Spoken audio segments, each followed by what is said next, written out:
reminded me almost of that story of Lahiri Mahasaya. I visited his home when I was in India. How there was a young man stricken, I believe, with cholera, and he was laying there dying. And so the man that was dying said to one of the attendants upon him, he said, "I'm dying." He said, "Run quickly to the great master Lahiri Mahasaya." And he said, "You say to him that so-and-so is dying," and he said, "he will send help to me." And so he proceeded promptly to die. So there he lay dead. And the disciple, or the attendant rather, ran over to Lahiri Mahasaya and he says, "So-and-so is dying," and now he died.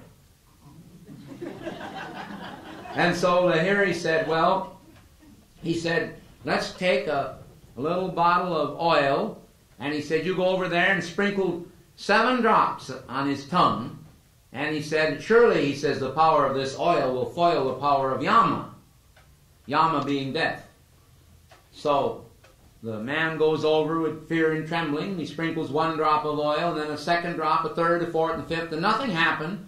With any of the sprinkling of the drops, it reminded me of the man dipping in the river 7 times.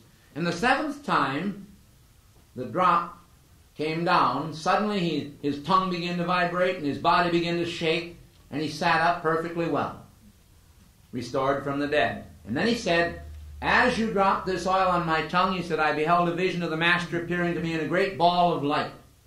And suddenly I was restored to life." So we should understand the greatness and potential that is in some of these great adepts and masters is also within the realm of your own doing if you will recognize it.